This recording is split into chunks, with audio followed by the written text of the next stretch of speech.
오늘 첫 번째 이슈 같은 경우에는 정용진 신세계그룹 회장 얘기를 안 할 수가 없습니다. 오늘 스타벅스 코리아에 부적절한 탱크대 이벤트와 관련해 가지고 직접 사과를 했는데 우리 선생님은 좀 어떻게 들으셨습니까?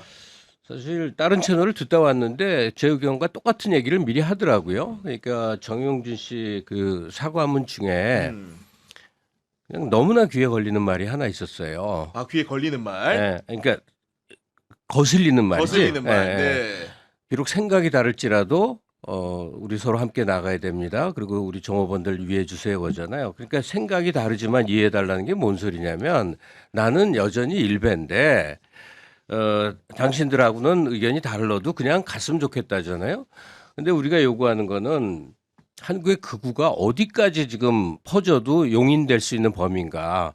일베 지하에서 잠잠하면서 거기들끼리 벌레처럼 꼬물거리다가 지금 점점점 수면 위로 왔는데 네. 이제 대기업 오너까지 저러고 나온다면 이거는 나라가 망할 조짐인 건데 거기에 대한 충분한 비판과 응징을 못 당했구나. 오늘 사실 정용진이 거기까지는 안 나간지 모르지만 이제 오늘 사과문의 그 부적절함을 보고 국민들이 판단해야 될 거는 저 사람의 자리를 이제 생각해 봐야 되겠다. 아, 자리의 문제까지 고려해야 된다. 예, 그러니까 오로지 누구의 손자라는 거, 누구의 아들이라는 거 왜 저 사람이 저 회장 자리를 가질 수 있는 자격이 아무것도 없다는 건 온 국민이 다 알아요. 모든 사업을 다 망쳐놨어. 그러면 정상적인 이 국가라면 이 사람은 그 경영 일선에서 물러나는 게 맞죠. 그리고 뭐 파티하고 연예인들하고 뭐 즐겁게 살고 그러면 되잖아. 그러니까 이번 거는 사실 그 스타벅스의 행태를 넘어서서 이 기업 오너가 극우적 망동을 벌였을 때 우리가 어디까지 처벌할 수 있는지를 봐야 된다. 예, 하나만 덧붙이면요. 저 사람이 멸공 그러는데 제가 이해하는 일베적 언어의 멸공은 북한하고 중국을 말살하자가 아니에요. 아, 그것도 일부 포함됐지만 더 포함돼 큰 있지만, 거는 네. 한국의 진보 내지는 민주당을 공산주의 세력이라고 간주하는 거예요. 그러니까 저들을 말살시키자 그런 함의를 포함하고 있는데 기업 오너가 지금 거기에 동조하고 있는 거예요. 멸공하면서. 이건 용납될 범위를 훨씬 넘어섰죠. 저도 선생님과 똑같이 그 말이 좀 그 귀에 거슬렸는데 왜냐면은 명백한 회사의 과실이 존재함에도 불구하고 마치 이 사안에 대해서 다른 여지가 있는 것 같은 느낌을 주거든요. 그런 표현이 또 뭐가 있었냐? 이유가 무엇이든 국민 여러분의 마음에 상처를 드리는 표현도 그랬고 아까 선생님 말씀해 주신 서로를 이해하고 함께 앞으로 나가려는 노력이 더 필요한 시기라는 표현이라든가 각자 생각은 다를 수 있지만 그러니까 이런 식의 전제를 대는 것 자체가 너무나 납득이 안 갑니다. 이정주 기자. 저도 그 김갑수 선생님 말씀이 100번 동의하고 저는 한 문장만 더 붙이면 사실 이 문장이 나올 줄 알았어요. 이 문장 나올 줄 알았는데 방패막이 문장이죠. 앞에 이제 막 어떤 변명도 하지 않겠습니다. 뭐 제 잘못이기도 합니다. 이게 다 거짓말인 게 어떤 변명도 하지 않겠다는 변명을 하면 안 돼요, 그냥. 근데 그렇지. 밑에다가 다만 딱 붙이기 시작하더라고요. 이거 보는 순간에 사실 이 내용을 말하고 싶었던 거죠. 다만 이 자리를 통해서 이제 간곡히 부탁드리고 싶은 말씀이 있다. 지금도 전국의 매장에서 묵묵히 일하고 있는 수많은 스타벅스 코리아 파트너들과 현장 직원들이 있다. 이거 아닙니까? 나를 공격해서 내가 설사 잘못했을 지언정 제가 여기서 불매운동하고 여러분들이 우리 신세계 이마트를 공격하면 우리 일하고 있는 수많은 직원들과 이 가족들이 길바닥에 나앉게 됩니다. 가로치고 한번 해봐. 야 볼모야 무슨 지금 예, 보니까 지금 인질극 하는 네. 거예요. 인질극. 정말 그러니까 비겁한 방식이죠. 진짜 사과를 하려면 본인 집안, 본인 그 오너 집안, 본인 지분 내놓고 내려오면 돼요. 이게 네. 상황은 뭐 사회적 어떤 뭐 기부하라고까지는 하지 않을게요. 근데 자기가 자기 책임지고 내려오면 되지. 잘못은 회장이 다 해놓고 왜 갑자기 M1 밑에 사람들 자꾸 들어갑니까? 100번 양보해서 여기 마케팅 관련 사람 빼고 그래봤자 2-3명이에요. 그 관련자 한 6명? 그 빼고 나머지 몇천 명 직원들은 아무 상관이 없는 거예요. 그럼 자기만 내려오면 끝날 얘기를 이분들이 뭐 피해가 있니 없니 해서 사실 소비자들에게 반협박을 하는 거죠. 소비자들에게 너네 불매 운동이 도덕적일 것 같아? 그렇게 하면 무고한 시민들이 다쳐. 이게 본인 말했던 예전에 이제 전쟁 때 2차 대전이 많이 나오잖아요. 소년병들 총알바지 시켜서 뒤에서 반군 게릴라들이 지금 정영진 회장 한 짓이 딱 이겁니다. 그냥. 아니 정말로 그리고 자기 책임에 대한 액션 플랜이 구체적으로 나오지도 않아요. 없어요. 일단 네. 기본적으로 모든 책임은 저에게 있다고 말은 하는데 그러면 그룹 총수로서 내일부터 뭘 하겠다 이런 것도 빠져 있거든요. 네. 그래서 과거에 이제 시민의 힘이라는 거를 좀 상징적 언어로 많이 썼지만 점점 이제 그 시민의 힘이 직접적으로 선거는 물론이고 뭐 탄핵 절차에건 이렇게 발휘가 되잖아요. 근데 우리가 기업에 영향을 끼쳐본 적은 노력은 하지만 별로 없었어요. 아, 거의 없었죠. 네. 네. 뭐 여러 차례 있었던 일들이 다 그냥 음. 무산되고 말았는데 이번에는 그 스타벅스뿐 아니라 신세계 그룹의 경영권에 대해서 심각하게 시민들이 문제 제기를 해야 되고 그다음에 무엇보다 미국 본사에서 관심 갖고 있다는 스타벅스 거니까 본사에서 네. 네. 그렇다면 그 우리가 알고 있는 그 조치가 있잖아요. 그렇죠. 네. 국내 그 스타벅스 인수할 기업은 넘쳤어요. 예? 많아요. 그렇죠. 예. 그러니까 그 조금은 결연한 의지를 갖고 좀 더 지속적으로 이 문제는 제기를 해야만 된다. 예, 일배적으로 언행을 했을 때 네. 어떤 응징이 따르는지를 좀 아하. 우리가 보여줘야 된다. 이렇게 그 말씀대로 생각합니다. 보니까 본사에서 만약에 콜옵션을 행사를 하게 되면은 기존에 이마트 측에 넘겼던 지분 같은 것들을 원래 가액 정해진 가격에 사올 수 있게 되는 거, 가져올 수 있는 거고, 그럼 그걸 또 다른 사람에게 팔게 되면은 소유권이 바뀔 수 있는 방식 뭐 이런 것도 거론이 되는 것 같아요 보니까. 그렇죠. 네. 그 사실 콜옵션을 제가 보니까 좀 세게 걸었더라고요. 아 세게 걸었어요? 네. 네. 물론 스타벅스가 이제 전 세계 단위에서 원래 스타벅스는 이미지를 마케팅하는 회사잖아요. 아니 냉정히 말해서 저도 이거 이 유통업계 물어보니까 아메리카노 원가 300원, 400원이에요. 사실은 임대료의 문제고 임대료도 스타벅스 직영이라고 해도 뭐 홍대든 신촌이든 광화문이든 간에 그 정도 임대료 안 나오는 카페 없어요. 카페들은 다 비슷하게 나오기 때문에. 근데 스타벅스라는 로열티를 주는 게 스타벅스가 뭐 마케팅으로 뭐 자유를 마셔라 뭐 이런 식으로 뭐 품격을 마셔라 원래 이런 걸로 시작한 네네. 곳이잖아요. 마케팅 자체를. 이미지로 소비하게. 그렇죠. 네. 그게 이제 약간 상징자본적 사람들에게 이제 그 욕구를 채워주는 건데 지금 정용진 회장이 하는 짓 이런 일배지대 이거를 그럼 일배를 누가 마십니까? 거기서 누가 일배를 즐겨요? 그러니까 아 일배를 마셔. 보니까. 일배를 네. 즐겨라 이거 아니에요. 스타벅스 가면. 그러니까 아니, 그리고 아무도 관심 없을 얘기지만 하나만 좀 네. 보탤게요. 제가 이 커피 마니아예요. 그럼 잘 알죠 저는. 네. 네. 그 직접 로스팅을 쭉 해오다가 작년에 이제 병이 나서 이후에는 그냥 사다가 이제 내리거든요. 근데 스타벅스가 사실 굉장히 맛있는 커피예요. 아 그 원두나 이런 것들이. 예, 네. 싼 원두를 사용했는데도 맛있게 로스팅을 해요. 근데 이제 국내 스타벅스의 거를 살 수도 있고 또는 미국 본사의 걸 살 수도 있어요. 그 미국 본사 거가 좀 비싸.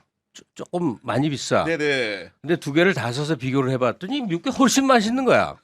그러니까 이 100% 지분 인수한 다음에 로스팅도 국내에서 하는지 어쩐지 모르겠는데 우리가 생각하는 오리지널 스타벅스 맛이 아니야. 그러니까 맛의 품격도 올릴 필요가 있다. 네. 제가 미국 걸 직수입해서 마셔보고 지금 증거를 네. 삼는 건데 그러니까 이게 뭐 우리가 생각하는 그 오리지널 스타벅스의 쌉싸름하면서도 강하게 어필하는 그 맛이 아니거든요. 여하간에 난 딴 데서 인수했으면 좋겠어요. 아니 그리고 이제 오늘 경영진들이 기자들하고 문답을 하는 과정에서 여러 가지 이야기들이 나왔는데 직원들의 황당한 변명을 우리가 정말 우리 국민들이 다 들어야 되는지도 의심스러울 정도 수준의 얘기들을 많이 내놨는데 직원들이 이렇게 핑계를 댔다는 겁니다. 일단은 책상의 탁이라는 정말로 이제 우리 박종철 열사를 경멸하고 모멸하게 만든 이런 표현을 써놓고서 어떻게 해명을 했냐. 기존 나수 텀블러 홍보 문구였던 가방의 속과 라임을 맞추는데 급급했다 이렇게 말을 했다라는 거고 그밖에 여러 가지 이제 그런 탱크데이 이벤트 전반에 대해서 AI에 물어봤다. 5.18은 생각조차 못했고 이슈와 이후 다시 보니 그제야 문제가 될 수 있겠구나 인지했다라며 고의성을 부인했다라는데 솔직히 이런 설명을 전 듣기도 굉장히 거북하거든요. 선생님. 좀 그런 얘기를 안 했는 게 차라리 나아요. 네. 정말 잘못 생각했고 잘못 판단했다고 그래야지 한국인인데 5.18을 몰랐다. 책상에 탁을 무슨 뜻인지 몰랐다. 그건 도저히 그 해명하는 사람 얼굴을 잘 보니까 최소한 40은 넘은 사람이야. 아니 그렇죠. 그 네. 모른다는 게 있을 수가 없는 거야. 1987년에 성인인 사람이라면 그 탁하니 억하 이거를 모른다는 건 도저히 불가능한 얘기예요. 그러니까 말도 안 되는 지금 해명을 하는데 이게 젊은 층들한테 호소하려는 건지 모르지만 사실 한국에서 지금 10,000만 넘은 사람들이면 전부 말도 안 된다는 걸 알 거예요. 그럼요. 그리고 이제 그 마케팅 이렇게 보고 체계를 보니까 스타벅스 코리아 커머스 팀에서 제안을 했고 이게 팀장 단위에서 담당 임원을 얘기하는 거겠죠. 본부장 단위, 대표이사 보고 라인을 거쳐서 최종 확정됐다는데 그럼에도 불구하고 이 마케팅이 그대로 실시됐다는 거 이거 어떤 의미로 봐야 되는 겁니까? 이 부분은 저는 좀 여기저기 물어봐도 그런 의심이 있어요. 왜냐하면 이번이 이 스벅 사건이 단건이었잖아요. 만약에 신세계가 처음으로 이렇게 했다. 그럼 오케이. 그러면 100번 양보해서 들어는 줄 수 있어요. 뭐 거짓말인지 모르겠지. 내심에 그거는 모르겠지만 네. 그럴 수도 있겠네라고 제가 좀 시간을 내서 들어주겠는데 저는 왜 이 말을 똑같이 하냐면 그 정영진 회장 있죠. 원래 우리가 그런 말 많이 하죠. 뭐 소위 말해서 한 번은 우연, 두 번은 우연의 일치, 세 번부터는 필연이라고. 그렇죠. 네. 이건 몇 번째입니까 지금 솔직히. 2022년에 멸공 그리고 세월호 유족에게 예전에 방명록 썼던 거 그 자기가 바닷가재인가 먹고 나서 인스타인가 페북에 썼잖아요. 그래요. 예, 가재야 불쌍하다. 미안하다 고맙다. 이런 짓 하잖아요 지금. 이게 몇 번째예요. 네. 이 사람이 정영진 회장이 하는 짓 보면 딱 극우 일베 마인드예요. 세월호 유족들 농락하고 그 옆에서 그때 먹방하는 놈들 그 정신 나간 놈들처럼 똑같은 짓 하잖아요. 회장이라는 사람이.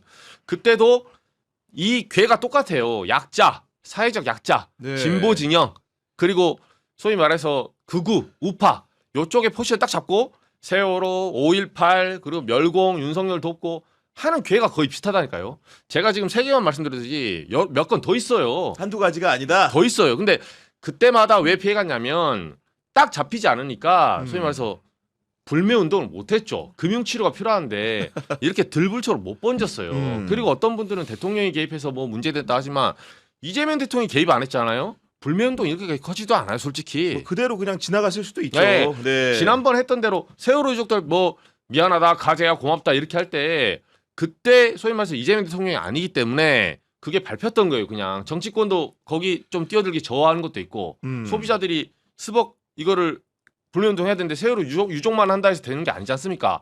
힘이 부족해서 못했던 거지. 이때 정영진이 잘한 짓이라서 봐준 게 아니에요. 근데 이번에 제대로 걸렸죠. 또 서너 번 쌓이기도 했고. 아니 그리고 이제 조사 결과 발표가 늦어진 걸 두고 어떻게 설명을 하냐면은 철저한 진상 규명을 하다 보니까 늦었다고 말한 겁니다. 실제로 액면 그대로 받아들이면 사건 발생 일로부터 19일이죠. 일주일간 조사를 했어요. 그리고 결과를 발표했는데 문제는 뭐냐? 굉장히 허무한 게 그 일부 직원들이 휴대전화를 제출하지 않아가지고 네. 제대로 된 동기 조사가 안 됐다는 설명인 거고 구체적으로 이렇게 말을 했더라고요. 전체 행사 기획을 했던 직원이 5명이다. 그 중에서 2명은 휴대폰을 제출했다. 관련 없음을 입증하고 싶다고 했다. 그럼 나머지 3명이 남지 않습니다. 3명 같은 경우에는 사생활 보호를 이유로 제출하지 않았기 때문에 충분하게 조사가 안 됐다고 말을 했는데 그럴 거면 이렇게 철저하게 했다라는 말을 안 했어야 맞는 거 아니겠습니까? 그리고 그 모든 얘기가 다 허망한 얘기인 거예요. 왜냐? 아니 이 세상에 어떤 회사원들이 오너 눈치를 안 봅니까? 그 회사에 일배적 정서가 만연해 있으니까 이렇게 5.18을 조롱해야만 위에서 점수를 받겠구나. 그것 때문에 벌어진 일이지. 만약에 그게 비상식적인 그런 거를 알고 있는 상급자들이 존재하는 회사라면 못하죠. 그렇죠, 그렇죠. 네. 그러니까 지금 젊은 직원 중에는 밤에 몰래 일배 보는 애들 얼마든지 있을 거예요. 그러나 걔네들이 그걸 노출할 수는 없을 거야. 근데 신세계에서는 그게 됐던 거예요. 그러니까 이건 그 과정을 따지고 누구를 따지고 책임자를 문책하고 할 문제가 아니라 맨 꼭대기 정용진의 문제였다고. 정점은 이거는. 거기에 문제인데 네. 근데 결국은 이제 이 문제를 어떤 식으로 해소하고 나갔냐 2030 직원들의 역사인식 문제인 것처럼 이렇게 지적을 했습니다. 그러니까 전환길 네. 데려다가 또 역사 수업할 거 아니에요. 무슨 바보 같은 소리냐고. 그러니까 그 임원이 어떻게 말을 했냐면은 저희들이 마케팅 직원들 연령 보면 20대 초반이 2명, 30대 후반이 3명인데 그들이 갖는 역사 의식이나 이런 부분들이 회사나 사회가 느끼는 역사 인식과는 조금 동떨어져 있는 부분도 있는 것 같다. 이렇게 말을 하고 있거든요, 지금. 네. 그러니까 그걸 역사 의식이라고까지 말하는 게 좀 그런데 어쨌든 간에 이 극단주의적 시선이 이제 2차례에 걸쳐 교차가 됐어요. 90년대 접어드는 어떤 시점에 김일성 주의자들이 한국에 나타난 적이 있어요. 소멸을 했어요. 이제 반대로 우리는 네오나치 같은 존재들이 나왔어. 아직은 방화하고 살인하고 도시게릴라 하는 수준까지는 아니야. 아니지만은 예. 네. 근데 이제 이런 극우의 백색 테러 현상 쪽으로 쭉 나가기로 가면요. 그냥 사회 공동체가 파괴되는 겁니다. 그렇습니다. 예, 그 네. 제재를 하는 것도 어마어마하게 무식한 방법을 하는 수밖에 없거든요. 일본 요도 납치나 일본에서 산장에 납치해서 그냥 쏴 죽이는 이거 경험들 했잖아요. 극단주의로 빠지는 세력들에 대해서 왜 어떤 나라건 강력한 제재를 하는가? 그것은 그냥 너무나도 무시무시한 파괴적 난동을 불러오기 때문에 그래요. 그러니까 지금의 일베들은 아직 난동이라기보다는 문화 전쟁 비슷하게 지금 퍼져나가는 그렇습니다. 중이잖아요. 네. 그러니까 그들 중에 어떤 사람들은 이제 무서운 싸움으로 나오는 건데 우리 한국에서는 너무나 심각하게 일단 이 거대 야당으로 침입을 했어요. 그러니까 지금 제가 보기 국힘의 상당수는 그 일베화돼 있어요. 대부분은 일베화돼 있는 것 같아요. 그리고 이제 정용진 회장이 보여주는 것처럼 기업 문화에까지 침투를 했어요. 네. 이거는 어떤 범법으로 제어해야 될 문제가 아닌가 이렇게 생각이 들어요. 불과 10년 전까지만 해도 다들 무슨 얘기했냐면 이건 소멸시켜야 되기 때문에 처벌을 하면 할수록 오히려 스프링처럼 더 튀어오른다 그랬다고요. 그런 얘기 많이 했죠, 사실은. 네. 근데 그게 좀 무익한 일이라는 게 지금 입증되는 과정이죠.